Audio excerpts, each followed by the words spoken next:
Anytime you have an equation like this one where you're trying to find the derivative of the function y with respect to x, you're you know you're going to use implicit differentiation because there's no way that I can take this equation and try to solve it for y equals, meaning like I can't get y to be all by itself on one side of the equal sign and then all the x terms and the constants on the other side. So on the right-hand side here, you can see that if I try to solve for y by bringing all the y terms over to the left-hand side of the equal sign, on the right-hand side, I'll have x minus x squared plus 2. But do you see that on the left, there's just no way for me to get it so that it's just y by itself? I've got the square root of y plus y, and I can't untangle that. So even though on the right-hand side, I have all my x terms and my constant, on the left-hand side, it's really difficult for me to get that to be y equals. So that is your hint that you're going to use implicit differentiation.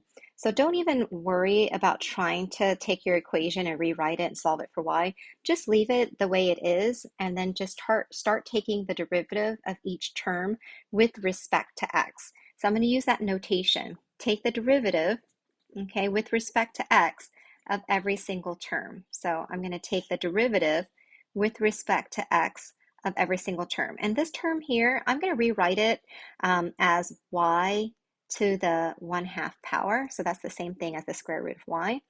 And then take the derivative with respect to x of that constant 2. And then on the right-hand side of the equation, let's also take the derivative with respect to x of x minus the derivative with respect to x of y. Okay, and so now I'm ready to actually take the derivative. So I'm going to drop the derivative notation as I'm taking the derivative of any term that has an x in it. So this first term here, I'm going to use the power rule. That gives me 2x to the first power, okay? The second term here, notice that you're going to have to use the chain rule. So I'm going to take the derivative of the outside function, which is going to be the power rule. So I'm going to take 1/2 and bring it to the front, times y, and then that's to the 1/2 minus 1. So that's the same thing as minus 2 over 2. So minus 1 is minus 2 over 2. And then now I have to take the derivative of the inside. So the inside function is y. So I need to take the derivative of y with respect to x. So that's going to be times dy dx. Okay? All right, let's go ahead and take the derivative of this constant here. That is going to give me 0. Okay, on the right-hand side, the derivative of x is just 1. And then this term here, the derivative of y is the derivative of y with respect to x. Okay, let's go ahead and clean this up on the left-hand side.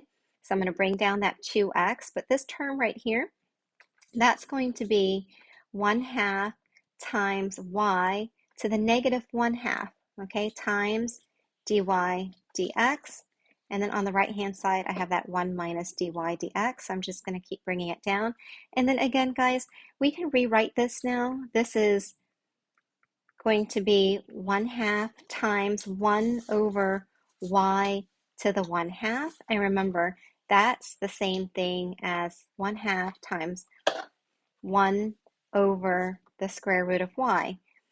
So I'm just going to bring everything down. Okay, bring everything down. Okay, so here, this term right here, all I'm going to do is just multiply my numerator, multiply my denominator.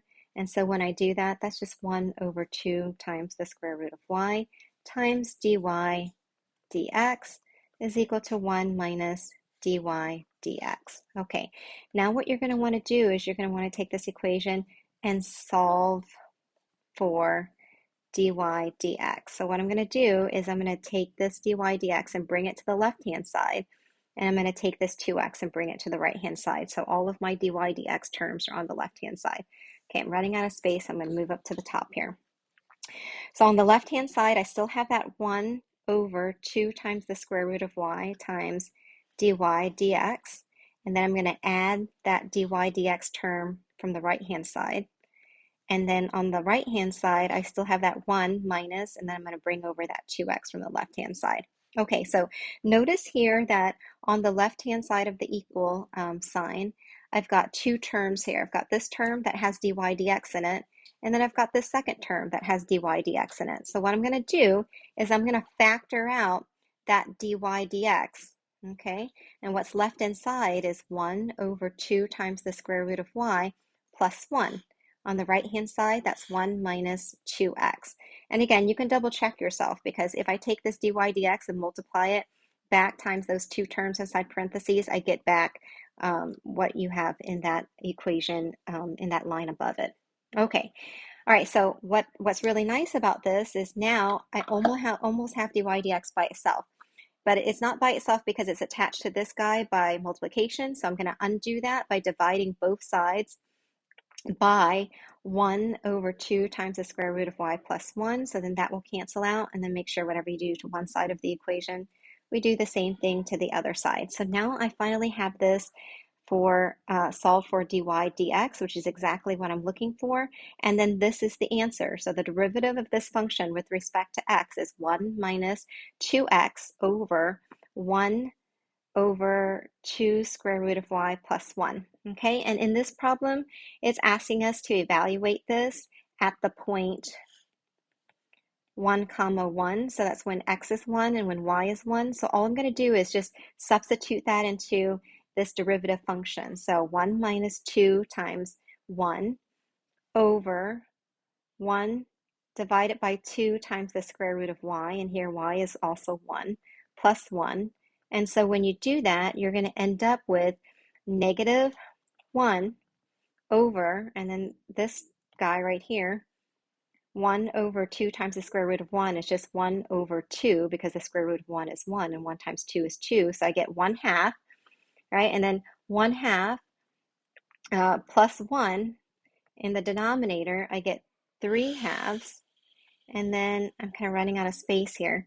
But that's a complex fraction. So 1 divided by 3 halves is the same thing as negative 1 times 2 thirds. So the slope at this point of this equation is negative 2 thirds. So now you have the slope of the tangent line that touches the curve at this point. In the next slide, I'll show you how to write the equation of that tangent line to this curve.